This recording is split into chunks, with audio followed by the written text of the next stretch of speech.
რეაქციას ნიკა მელიახსნის ნაციონალური მოძრაობის თავმჯდომარე ძალიან დიდი მადლობა ნიკა ძალიან დიდი მადლობა რომ ხარ ჩვენი სტუმარი ძალიან მძიმე და დაძაბული დღეები გაქვს და რომ მოიცალე თქვი პირდაპირ ყოველგვარი მოკიბის გარეშე ქართულმა ოცნებამ მოახერხა ის რომ ადამიანები რომლებიც სულაც არ ვიყავით მიხეილ სააკაშვილის მომხრეები დღეს ვიბრძვით მისი უფლებებისთვის და მე წეღან თქვი და ეხლაც მინდა რომ გავიმეორო მე ვიქნები ერთი ადამიანი რომელიც იმ რიგებში არის ვინც მისი ხმისთვის მისი უფლებებისთვის იბრძოლებს ზუსტად ისევე კიდევ ერთხელ გაგიმეორებთ როგორც როცა თქვენ დაგიჭერენ თუ ქართულ ოცნებას მივმართავ 5 ივლისის გამო ლექსო ლაშქარავას გამო 20 ივნისის დათხრილი თვალების გამო მერე თუ ასე მოგექცევიან თქვენი უფლებებისთვისაც ვიბრძოლებ მადლობა დიდი ნიკა პირველ რიგში მინდა რომ 7 ნოემბერი ახსენეთ ხო თუ არა 5 ივლისი ახსენეთ არანაირი მორალური უფლებაც არა ქართულ ოცნებას აი ამ ქართულ ოცნებას 7 ნოემბერზე და 26 მაისზე ისაუბროს. დიახაც, არანაირი. პირდაპირ გეუბნებით, თქვენ ახლა ყავთ სტუმრად ადამიანი, რომელიც როგორც თქვით, არის პარტია ნაციონალური მოძრაობის თავმჯდომარე, ხო? და ყოველს გვაქვს ჩვენი გავლილი გზა, ჩვენი ისტორია და ამ ისტორიით ვამაყობთ. ასე გავიარეთ თუ ისე გავიარეთ, ჩვენი ისტორია, ჩვენი გავლილი ცხოვრება. დიახაც, მაშინაც მიმაჩნდა და შეძლებს დაგვაქვს როგორც წუთები ვაპროტესტებდი ფიზიკურად მათ შორის 7 ნოემბრის დარბევას. არც ერთ ნორმალურ ადამიანს არ მოეწონა რბილად ვთქვათ ის რაც 26 მაისს ჩაიდინა ხო ხელისუფლებამ ძირითადად იგივე მაღალჩინოსნების მეშვეობით რომლებიც დღეს იგივე თანამდებობებზე თუ არა დაწინაურებულები არიან სასამართლო ხელისუფლებაში და ასე მაგრამ პოლიტიკურ ხელმძღვანელობაშიც არიან ადამიანები მაგალითისთვის კახა კალაძე რომელიც 7 ნოემბერს გმობდა მოქალაქეების საწინააღმდეგოდ ანუ აძაგებდა მოქალაქეებს და მათ ეუბნებოდა რომ ბოროტად იყენებდნენ მათ გულწრფელ ემოციებს მაშინდელი ოპოზიცია, ხო? დღეს ეს ადამიანი არის ხელისუფლებაში, დუმს და ასეთი ადამიანები არიან ბევრი. დიახაც, არ აქვს არანაირი მორალური უფლება. რომელის 7 ნოემბერი, ნიკა, მე უნდა დაგეთანხმო, იცი რა, აი პირდაპირ ვამბობ, წერ კიდეც და არაერთხელ მithქვამს. 7 ნოემბერი ჩემთვის უმძიმესი დღეა. აპარატზე მოვხდი იმ ღამეს კლინიკაში და სიცოცხლის ბოლომდე 7 ნოემბერი რომ ახსენდება მაჟრიალებს 7 ნოემბრის მერე ხელისუფლება რომელმაც მოგვიწყო 5 ივლისი არც ერთი ორგანიზატორი არ დაუჭერია ლექსო ლაშქარავა მოკვდა და გვამი გაიტაცეს ცხედარი გაიტაცეს სამძიმარზეც კი ვერ გაბედეს მისვლა 20 ივნისს ადამიანებს თვალები დათხარეს დღეს 7 ნოემბერზე ჩემი აზრით ესე თამამად ვერ უნდა ლაპარაკო არა თუ ესე თამამად პირდაპირ გეუბნებით და არ დამიმალავს. კი, 7 ნოემბრის საპროტესტო აქციებში ვიღებდი მონაწილეობას როგორც სტუდენტი, როგორც ახალგაზრდა ადამიანი, თუ ასე მჯეროდა. და ახლა ჯერა სადაც ვარ, იმ ნაბიჯების რომელსაც ვდგამდა, არანაირი მორალური უფლება არ აქვს ქართულ ოცნებას ისაუბროთ არც 7 ნოემბერზე, არც 26 მაისზე, როდესაც აგერ თქვენ ბრძანეთ. 5 ივლისია მათ ხრებზე და არც ერთი ადამიანი დაკავებული არ ყავდათ. არც ერთი ადამიანი საათები გრძელდებოდა დარბევა ჟურნალისტების წინააღმდეგ. ცალკე 20 ივნისს არც ერთი ადამიანი არ ყავდა დაკავებული, როდესაც გუში დავინახეთ პოლიციელები რა დღეში ჩააგდო სუსმა, როდესაც სიები გადასცეს და 7 მდგომარეობაში მყოფი უკიდურესად მშვიდობიან საპროტესტო აქციაზე ინტერვიუების მიცემის დროს დააკავეს რომელი ერთი ჩამოთვალა მურმან დუმბაძე და სხვათა შორის გუშინ თქვიდა დღეს რომელმა ხელისუფლებას მურმან დუმბაძე დააკავა თანაც უკანონოდ ყველა ხელისუფლებას ეტირა დედა წინა იქნება თუ ახლა რატო უნდა იჯდეს ეს ადამიანი ციხეში და ინტერვიუს იძლეოდა ფეხით სავალ ნაწილზე ბაჩო დოლიძე გიორგი ფანჯეთ 50-მდე ადამიანი ხავთ ეს ის პოლიციელები არიან რომლებიც ასევე იდგნენ რუსთაველის გამზირზე, საერთოდ არ იდგნენ. ახლო იდგნენ და აკვირდებოდნენ როგორ უსწორდებოდნენ ფიზიკურად, ხო? ჟურნალისტებს. ამიტომ არასოდეს არ მithქვას, მაგრამ ესეც კი მოახერხა ხელისუფლება ამ რეჟიმმა, რომ არანაირი უფლება 7 ნოემბერი და 26 მაისი ახსენოთ არ გაქვთ. განსაკუთრებით ასევე გუშინდელი დღის შემდეგ.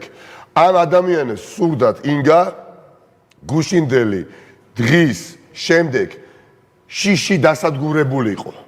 დიახაც, მას შემდეგ რაც ჩვენ დავაპროტესტეთ ხანგრძლივი, მწვავე არაძალადობრივი აქციები და ვთქვით, რომ ცვლით სტრატეგიას, ცვლით ტაქტიკას და არ აყვებით და არ ჩაყვებით დაპირისპირებაში, რაც მათი პროვოკაცია იყო, დაგებული მახე იყო, ხაფანგი იყო, სადაც ჩვენ გვეპატიჟებოდნენ, მათ შორის 1 ნოემბერს დიდაქციამდე 2 საათით ადრე რაც აკადრეს მიხეილ სააკაშვილს, რომ ემოციურად თუნდაც მე სხვა მოწოდებები გამეკეთებია და რასაც აყვებოდა ძალიან ბევრი 1000 ადამიანი, ხო?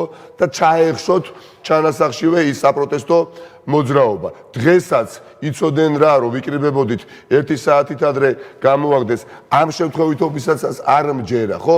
გუშინ გააკეთეს ის, რაც გააკეთეს, იმიტომ რომ სხვა გზა ვერ დაინახეს. აი ესე დასხენ და გადაწყვიტეს. ვა, ამათმა ჭკუა ისავლეს, თავის ჭკუით ესენი არ ყვებიან პროვოკაციებზე. და ახლა თუ ვაცდით ამათ რომ გაშალონ საპროტესტო მოძრაობა ქალაქ-ქალაქ, უბან-უბან, მეტროსადგურებთან იკრიბებიან, მართლაც დღეს მეტროსადგურთან, როდესაც დავნიშნეთ, შეხედრა, ბევრმა მიშა აბსოლუტურად განსხვავებული ადამიანები მოვიდნენ. მიუხედავად იმისა, რომ სამუშაო დღე იყო და დროც უხერხული იყო საპროტესტო აქციისთვის. თავიდან ბევრი დააბნია ამ თქვენმა გეგმამ. მოდი ვთქვათ, გულწრფელად არიან ადამიანები, რომლებიც ასე ფიქრობდნენ და სკეპტიკურად შეხედეს თქვენს გეგმას. პროტესტი გაშლილი იყო ბევრ ადგილზე, თუმცა აი ეხლა ამ გადასახედიდან როგორც მე ვხედავ, მუხტი კი არ ვარდება, უფრო და უფრო იზრდება. რაზე იყო ნიკა გათვლილი? აი ის გეგმა, რომ თქვენ ხშირად საუბრობთ ამაზე, რომ აი თქვენი პროვოცირება სიმართლე რაზე იყო გათვლილი? რო დაემთხვა ამ საპროტესტო აქციას თბილისში მოწოდებები გაკეთებული იყო ჩემი მხრიდან. დაგვეშვა ჩვენ შეცდომა, რასაც მე ძალიან ბევრ სარჩოს მიაკერებდნენ, იტყოდნენ რომ ახლა გეუბნებით და სახელმწიფო გადატრიალება სურთ, ასე არა ვყევით. არ ავყევით ამ პროვოკაციებს და დავანონსეთ უწყვეტი ყოველდღიურ და ასე იქნება სანამ ეს რეჟიმი არ ჩამოიმსხვრევა. არ არსებობს დიახაც, თუ შეიძლება ასე ითქვას, საპროტესტო მოძრაობის ფარგლებში რეფორმას ვატარებთ, ალბათ რესურსი გეყოფათ ამ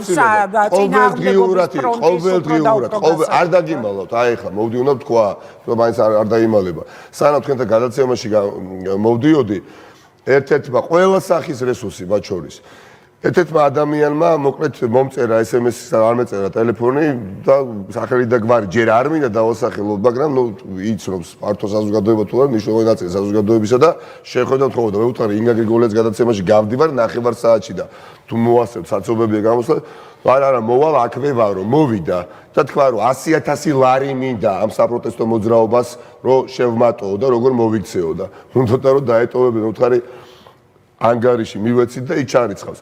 ჩემთვისაც გასაკვირი იყო ნამდვილად. ასე ამ ადამიანის კონკრეტულად და მე ვკითხე, ესეც არა დასამალად თქვენი სახელი და გვარით გინდათ, რომ კიო, ჩემი უშუალოდ ჩემი სახელი და გვარით მინდა, რომ ეს თანხა ჩაირიცხოს შესაბამის ანგარიზე. ადამიანური რესურსი, პოლიტიკური რესურსის გამჭრიახობაც, სტრატეგიული მოთმინებაც, ხანგრძლივი არ იქნება ეს შვიდობიანი და იქნება მტკიცე და შემტევი და მწვავე საპროტესტო მოძრაობა. ეხა შენ რაც მოხევი, ეს ძალიან მნიშვნელოვანი ნაბიჯი არის ვიღაცამ გადაწყვიტა ბიზნესის წარმომადგენელმა დამაინტრიგეთ ეხა ვინ არის, მაგრამ აი წარმოიდგინეთ, ეს არის ძალიან მნიშვნელოვანი ნაბიჯი, როცა ბიზნესი იღებს გადაწყვეტილებას საკუთარი ინიციატივით, საკუთარი სურვილი დააფინანსოს ოპოზიციური მოძრაობა. აი მე მაინტერესებს ნიკა სადამდე მივა ეს ყველაფერი. სანამ ეს რეჟიმი ყველა აცნობიერებს რომ მარტო მიშას დაუშვათ გადაიწვანეს რატო შიმშილობს მიშა და ელენე ხოშტარია შესაძლოა რატო შიმშილობს ეს უფრო მთავარია ხო რასაც აუცილებლად ბოლომდე მივიყვანთ მიტაცებული სახელმწიფო და მიტაცებული ინსტიტუტები მიტაცებული ცოცხალი ადამიანები პოლიციელები ხახო რომელთა ხელმძღვანელობა მილიონებს შეშოულობს და რიგით პოლიციელებს დასცინია პირველ რიგში თავად აი ბატონი კუპატაძე ეხა ნუ ცნობილია დოკუმენტურად დასტურდება რომ მილიონერია ეს ბატონი კრიმინალური პოლიციის ხელმძღვანელის მოადგილე არის და საკუთარ რიგით თანამშრომლებს რომლებსაც ხელფასი თვიდან თვემდეც კი არ ყოფრით ოფიციალური მილიონერი არის აი ბატონი თქვა ვაჟა სირაძე ასევე დეკლარაციებითაც დასტურდება და გვაქვს ეს ინფორმაცია, პატარა არის, პოლიტიკური კლასიც არ არის ფართო, ქვეყანას პატარა, ყველას ვიცნოთ, ვრცელდება ეს ინფორმაცია. შავი ფულით უხდიან დეპარტამენტების უფროსების დონეზე ხელფასებს, რომ დაიმორჩილონ ვაჟა სირაძე, თემურაზ კუპატაძე, სერგი ბზიშვილი არის ასეთი საპატრულო პოლიციის უფროსის მოადგილე, გოგა მემანიშვილი. ძმები არიან კიდე სამარღანიშვილები და აი დაახლოებით 50-მდე ადამიანი ხავთ, ვინც payroll-ზეა, ანუ უხდიან ხელფასს შავი სალაროს გავლით, რომ ეს ადამიანები კადრულობდნენ, რომ მათი კადრონ ყველაფერი. და ამ დროს დგანან რიგითი პოლიციელები ტყვეობაში, ეხლა პუტინის რუსეთის მილიციონერებს, ნუ თუ ყველას მოსწონს, კი არა, უმრავლესობას არ მოსწონს პუტინი, მაგრამ რა ქნა, რეჟიმმა იმდენად ღრმად ფესვები გაიდგა, რომ ვეღარ თვლიან რომ უნდა ჩაყვნენ, შანსი არ აქვს. ლუკაშენკოს ბელორუსიაშიც იგივე. აქ აღარ მოხდება იგივე, ვერ მოხდება. ამიტომაც ვერ წამოგვაქვს ეს ჩვენ პროვოკაციებს და აი რა იყო დაგეგმილი, ნიკა, თქვენ მაინტერესებს იმ დღეს ციხეში, როცა გლდანში, როცა მიშა ამ ფორმით გადაიყვანეს, რა იყო პრინციპულად მნიშვნელოვანი ჩემთვის და ჩვენთვის, რომ მიხეილ სააკაშვილი გლდანის ციხეში, იქ სადაც ძიმე დანაშაულისთვის იხდის საჟეს ბევრი რაც არავის უცხო არ არის და ბიძინა ივანიშვილის პერიოდში მართლობის არიან ეს ადამიანები დაკავებულები ვერანაირად ვერც უნდა ყოფილიყვნენ მიხეილ სააკაშვილზე ადამიანურადაც გაბრაზებულების მიზანსცენა რაც დადგეს ნუ ეს დაორგანიზებული იყო ეხლა ჩემზე ემოციურად ძალიან გავბრაზდი ვიფიქრე რომ წამიერად წუთიერად ეს არის ის მომენტი სადაც უკან დახევა დღესვე არ შეიძლება და ძალიან ბევრი ადამიანი იყო იგივე მდგომარეობაში. იგივე ემოციურ მდგომარეობაში იყო და როდესაც ახლა შენს წინ დგას 40,000 ადამიანი, იცით, ცუნება შეიძლება ვერ გაუძლო. ეს უნდათ მათ ზუსტად რაც უნდათ, მაგრამ დავგეგმეთ ისე როგორც დავგეგმეთ და ყველა ვაცნობიერებთ რომ მიხეილ სააკაშვილიზე დახსნა როგორც ქვეყნის მესამე პრეზიდენტის კი არ არის ნომერ პირველი ამოცანა შუალედური ამოცანა არის. დიახაც, თავარი საკითხი, რასაც ეწირება, ხო, მისი ჯანმრთელობას და სიცოცხლეც. და მე იმედი მაქვს და დღეს ძალიან სწორი გადაწყვეტილი ამაზე ვისაუბრეთ, მიიღო მან. თავარი არის საკითხი გადავწყვიტოთ, რა გვინდა ვიყოთ ნორმალური დემოკრატიული დასავლური ტიპის ქვეყანა თუ რუსეთის უკანა ეზო. ყველა ხდება, მე მგონი აღარავინ და ოდერნა ობიექტურობა ვისაც შემორჩა, რომ მიხეილ სააკაშვილის წინაშე და მიმართ პირადი შურიზიება, აი პირადი შურიზიება, კერძო პირის მიერ ბიძინა ივანიშვილის მხრიდან არის შურიზიება, მაგრამ თავარი საზოგადოების ძალიან დიდ ნაწილში ვითის დაიწყეთ გადაცემა ღვენია პუტინის მიმართ, ვითის გადაცემა დაიწყეთ, ხო? ყველა თავარი პროპაგანდისტული გადაცემა დღეს და გუშინ იწყებს მიხეილ სააკაშვილის კადრებით. არ არის ძისაფორთხიალებელი მიხეილ სააკაშვილი, აი არც ერთი, ნუ გონდაკარგული ქართული ოცნების აქტივისტის გარდა, რომელიც უბრალოდ ფულშოუს და აწყოს რა ინტერესებს რა ხდება სახელმწიფოში, მათ გარდა ხახდო. საუბრობდით რა იყო და როგორი იყო 2003 წლამდე. მეც ახალგაზრდა ვიყავი და მახსოვს, ხო, არაფერი არ იყო. იმედიც კი არ იყო. იმედი არ იყო უბრალოდ, ხო? აი, ეს როცა მე ამ კადრებს ვუყურებდი, ნიკა, თქვი კიდეც რა. მიხეილ სააკაშვილიზე 9+9 წელი კრიტიკულად საუბრობდი სულ. დღეს როცა აი ამას ვუყურებდი, ჯერ ეს ერთი გამახსენდა რომ ხდალი კაცები უსისხლო რევოლუციებს ვერ აწყობენ მხედველობაში მაქვს ვარდების რევოლუცია. მე შენ ხო იცი, მე არ მჯეროდა რომ ის ჩამოვიდო და აღმოჩნდა რომ ჩამოვიდა და დღეს როცა ამ კადრებს ვუყურებდი, პრეზიდენტს როგორ ეპყრობოდნენ, როგორ შეურაცხყოფდნენ, უცებ გამახსენდა რომ შეცდომების იქით ეს ხომ ის პრეზიდენტია, რომელმაც ჩამყაყებული ქვეყანა სახელმწიფოდ აქცია და მე ახლა ვეკითხები მაყურებელს, თქვენ გინდათ რომ თქვენს ქვეყანაში სადაც პირველი პრეზიდენტი მოკლეს, მეორე პრეზიდენტს კი არა და მესამე პრეზიდენტს ასე შეურაცხყოფდნენ, ასე ექცეოდნენ, ბებია-ბაბუებს მინდა ვკითხო, პენსია რომ გაგეზარდათ, რანაირად, როგორ იმ წლებში შეცდომების მიღმა ცივილიზაციური გამოწვევის წინაშე ვდგავართ, ხახნო, სახელებსა და გვარებს თავი დავანებოთ. ან რაც უკვე თქვი, დასავლეთი, ან რუსეთის უკანა ეზო. ეს გამოწვევარი რა დროს ვიწრო პარტიული ინტერესია, ხო? ვიღებინე სერგი ბზიშვილს და ბატონ ღარიბაშვილს და ბატონ კობახიძეს. კობახიძე ადამიანი ხალხო ძირფასო ეგორო შემთხვევით წავაწყდი ევროკავშირის ოფისთან და ფერი წაუვიდა. მე ვიგრძენი უხერხულად თავი. და შესაძლებელი ემოციებიც ვერ მოვთოლკეთ, თუმცა მგონია რომ არც უნდა მომეთაკვა, იმიტომ რომ წინა დღით ადამიანი კინაღა მოგვიკლეს დმანიში. ფერი წაუვიდა, ხახტო. ეხლა კობახიძეს არც მინდა ვიხილო სატუსაღოში, მაგრამ ყველაფერს აკეთებს, რომ თავისით შედის იქ. მაგრამ ეხლა ერთი დღე ამ ხელას ზეწოლას მაინც თუ გაუძლებდი ბატონო კობახიძე, რას ლაპარაკო? თქვენ გონია და დღევანდელი კადრები რო გაავრცელეთ, ამით თქვენ მორალური უპირატესობა ჩვენ არ გაგვიზარდეთ? უკურეაქცია მოხდა ამ კადრების გავრცელებას. არა, რა თქმა უნდა, იმიტომ არ იციან რა ქნან. არ ვერ წამოგვაგეს პროვოკაცია, საუბრობდნენ ოპოზიციური პარტიის ლიდერების, არ ვიცი, ჩვენ ერთმანეთის მხრიდან მკვლელობაზე, ოპოზიციას დაგეგმილი ქონდა ელენე ხოშტარიანის გადატრიალებაზე, ასე შენა ვერაფერზე ვერ წამოგვაგეს. პოლიტიკური კაპიტალი ამათ არ შეჩათ. რეფორმებზე ესენი ვერ საუბრობენ. ინვესტიციებს ვერ იზიდავენ, პენსიებს ვერ ზრდიან, სამუშაო ადგილებს ვერ ქმნიან, ვერ აჩენენ. ფასები ანუ ინფლაცია ცაში მიფრინავს. რაღაცა ხო უნდა აკეთონ, რა არის ეს რაღაცა დგანა მხოლოდ პოლიციურ ძალებზე და პოლიციური ძალების გამოყენება უნდათ, ოღონდ საბაბი უნდათ, რომ ჩაეხოთ, დავეკავებიეთ უამრავი პოლიტიკური ლიდერი და გაეტეხათ წელში საპროტესტო მოძრაობა და ვერ გააკეთეს ეს ყველაფერი. აი, იცი რა არის, მე წეღან ვამბობდი, რომ ამ კადრების გამოქვეყნებით, რომელიც შეურაცხყვეს ძალიან ბევრი ადამიანი, რომელიც საერთოდ არ არიან მიშისტები და მიშას მოყვარულები და აი მაგალითად მამუკა ღლონს ვიტყვი რა. მაესტროს მამუკა ღლონტი დამფუძნებელი და წლების განმავლობაში პირველ ხაზზე მდგომი სააკაშვილთან დაპირისპირების ბრძოლაში. რას წერს? რუსეთში ვსწავლობდი არქიტექტურის ინსტიტუტში, ხო და მომჩა იქ სტუდენტობის მეგობრები. ერთხელ ერთმა მიშაზე ცუდი რაღაცეები მომწერა. იმ პერიოდში, როცა მიშა და მისი რეჟიმი ყველაზე მეტად მდევნიდა. ხო და დავახურე თავზე იმ ჩემს მეგობარს. იმიტომ რომ მან ჩემი ქვეყნის სიმბოლო, პრეზიდენტი, კარგია თუ ცუდი, აუგად მოიხსენია. ჩემთვის ჯერ სამშობლოა, შემდეგ ყველაფერი, მათ შორის მეგობრობაც. იმასაც შეგახსენებთ, რამდენი ვიბრძოლე მიშას რეჟიმის დასანგრევა და ამით ყოველთვის ვიამაყებ. აქვე გეტყვით, რომ ნაცები გამოსწორების არ მჯერა. ახლა კი რატომ წერი ამდენი? ქოცებო, ჩემი ქვეყნის სიმბოლოს იატაკზე ნახევრად შიშველს რომ ახოხიალებთ და ამას აქვეყნებთ, თქვენ გონიათ ვინმე როდესმე გაპატიებთ?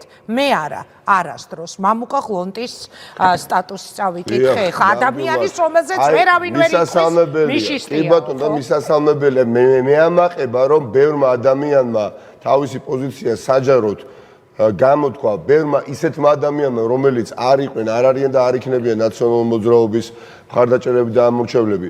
რატომ? პასუხი კითხვაზე იგივე არის, იმიტომ რომ მამუკა ღლონტიც აცნობიერებს, ხედავს ვინ თუ არა ასეთი ადამიანები, რომელსაც ბევრი რამ უნახავთ თავიანთ ცხოვრებაში, რომ ეს არ არის უბრალოდ იცით ვინ წააგებს და ვინ მოიგებს. სახელმწიფო წააგებს და მიკა, აქ რაზე ვლაპარაკობ? წარმოგიდგენიათ, ვუყურებდი ამ კადრებს დღეს და შოკი მქონდა, რას ემსახურებოდა ამ კადრების გამოქვეყნება, იმიტომ რომ მიშა უკაცრავად ამითი არ მგონია რომ დაზარალდა, ამითი მეტად დაზარალდა, მათ შორის საერთაშორისო მასშტაბით ქართული ოცნება, რომელიც შენი ქვეყნის პრეზიდენტს ასე ექცევა. გადაგვაქციეს მიშას უფლებების დამცველებად ყველანი. მინდა დიახაც, იცით რა არის? იკარაძეზე მინდოდა მეთქვა, მე იმედი მაქვს, რომ ჯანდაცვის მინისტრი, ყველა ნორმალური ადამიანი, ვინც არის ხა შემორჩენილი, არ ვიცი, არ ჩანან, ხმას ამოიღებენ, ხა ისტორიის წინაშე არ უნდა ვიყოთ, ახლა ჩვენ დამნაშავეები, თქვენ არ უნდა იყოთ რა, ვისაც უშუალოდ ევალება სწორი ნაბიჯის გადადგმა. ეხა ადამიანმა თქვა, რომ შევწყვეთ შიმშილობას, მაგრამ დაათქმით, რომ თუ მოხდება მისი გადაყვანა შესაბამის კლინიკაში რეაბილიტაციის ჩატარების შესაძლებლობა მომეცემა, კერძო კლინიკაში, აქვე ჩვენ გუში გავაუცელეთ პარტია ნაციონალური მოძრაობა განცხადება, გადაყვანის შემდეგ კერძო კლინიკაში მიხეილ სააკაშვილის პასუხისმგებლობაზე ვიღებთ, რომ არანაირი საპროტესტო აქცია სიახლოვეშიც კი არ ჩატარდება კერძო კლინიკასთან. ეს არის გამორიცხული. მაშინ რა უდგას ამ ყველაფერს წინ? საერთაშორისო საზოგადოება გამოიღვიძა, კი არა, მზარდი და მზარდი იქნება რეაგირება წნეხი. უფრო მე ვეჭობ ამ კადრების შემდეგ კიდევ უფრო მძაფრი იქნება. წნეხი გაიზრდება და აი პასუხი იმ სიგიჟეზე რაც დღეს ჩაიდინეს და გუშინ ჩაიდინეს. ძალიან კარგად უნდა გვესწოდეთ ზუსტად მაყურებლებო, არაფერზე ესენი არ დგანან. ესენი დემონსტრირებდნენ სიძლიერეს, ყასიდად, ანუ ფუყე სიცარიელეღა დარჩა შიგნით, რომლებიც მხოლოდ მოსყიდულ პოლიციის მაღალჩინოსნებზე და სუსის არ ვიცი ხელმძღვანელობაზე დგანან. მათ იციან, რომ ადრე თუ გვიან პოლიციური სისტემა ჩამოეშლება, იმიტომ ყველა იქ არ არის მოძალადე, ყველა კი აბსოლუტური უმრავლესობა არ არის მოძალადე და ვერ გაუძლებენ ხანგრძლივ პროტესტს ყოველდღიურს. ვერ გაუძლებენ და სულ უფრო და უფრო მეტი ადამიანი შემოერთდება ამ საპროტესტო მოძრაობას, რომელიც ფაქტობრივად სხვადასხვა ტიპის და ფორმის აქციები ჩატარდება, ხო? ეხლა გაოგნებული ვიყავი მე პირადად და დღეს არ იყო იქ მხოლოდ რაღაცა პარტიული აქტივი, ჯერთის განსხვავებული პოლიტიკური პარტიის წარმომადგენლები ვიყავი და რიგითი ერთ-ერთი გამლელი ადამიანი ყავდა დაკავებული ინგა დღეს ჯერ კიდევ არ გამოუშვიეთ სასამართლო პროცესები მიმდინარეობს. გუშინ ერთი ადამიანი 59-დან დააკავეს, რომელიც არავინ არ უცნობს. გამლელი იყო, ამიტომ ეს ბრძოლა ხალხო გააზრებული ბრძოლა არის. მადლობა ღმერთს, იყო კრიტიკა, მივიღე ეს კრიტიკა, ჯეროდა იმ გეგმის მეგობრებთან ერთად და სტრატეგიის, რომელსაც ჩვენ ვუსახავდით მიზნის მიღწევას, რომ იცით აი შუბლით შეჯახება სპეცნაზთან არის სპეცნაზის ბიძინა ივანიშვილის ოცნება. ამიტომ მივიღეთ ეს გადაწყვეტილება, რაც მივიღეთ. რატო გაამართლებს დავინახავთ უახლოეს პერიოდში როგორ ჩამოიშლება ეს მთელი სისტემა. კადრება მიხეილ სააკაშვილისა მართლაც ესია მორალური უპირატესობა რამდენადაც ნიშნავს სამეზობლოშიც კი სამეგობროშიც კი პოლიტიკაში ხო საერთოდ დაგვანახა სიმხტალე არ ვიცი ტყუილი პროპაგანდა ყველაფერი ბისიბინძური სიველურე ქართული ოცნების მხარეს და ერთი დატყვევებული ადამიანის უბრალოდ თავაწეული ბრძოლა. აი ეს იყო კადრები, რომელმაც აი ყველანაირ ზღვარს გადააბიჯა, რომლითაც ყველანაირ ზღვარს გადააბიჯა ოცნებამ და თან 12 ჯერ არის ნიკა დამონტაჟებული. მე მოგვიანებით მაყურებელს ლიკა ჯანყარაშვილის რეპორტაჟს კიდევ ერთხელ ვაჩვენებ, რაც პირველებში გავიდა დამონტაჟებული. ანუ მარტო ისმის მიშას ხმა, იქ სადაც მას მიათრევს ამდენი კაცი არ ისმის საერთოდ ხმა და ის კადრები მანქანიდან როგორ გადმოიყვანეს და ახოხიალეს. ეს საერთოდ როგორი ხალხი ყავთვეთი გეონები ხოდა ეს ზვირთია რა. იქ სადაც სახელმწიფო ინტერესი დევს მე აქ არავის არ უმთხილდები და მაქსიმალურად კორექტულად გამოთქვამ აზრს რა ვთქვი და გავიმეორებ. ჩემი ჯგუფელი 5 წელიწადი ერთად საუბრით სუსი რო ატარებინებს ეხლა პრაქტიკულად ყოველდღე ბრიფინგებს ხან რომ ყველობას გვაბრალებს ერთმანეთს თითქოს მეგობრები კლავთ ერთმანეთს ხან სახელმწიფო გადაწყვეტილების ბაჩი მგელაძე ხახტო რამდენიმე თვის წინ აი ადამიანი უწესიერესი ბიჭი იყო ტყვეობაშია რამდენიმე თვის წინ გასვენებაში შეხვდა და ერთად ავედით მეოთხე თუ მესამე სართული იყო ფეხით შევერფეთით ერთმანეთს ჩემზე წავე იყო ქართული ოცნების ხელისუფლების კრიტიკის თვალსაზრისით ხო არ ვიტყოდი ამას არასოდეს მაგრამ როდესაც ხედავ ამ ადამიანს ბრიფინგს ატარებს სუსში და რასაც უწერენ იმას კითხულობენ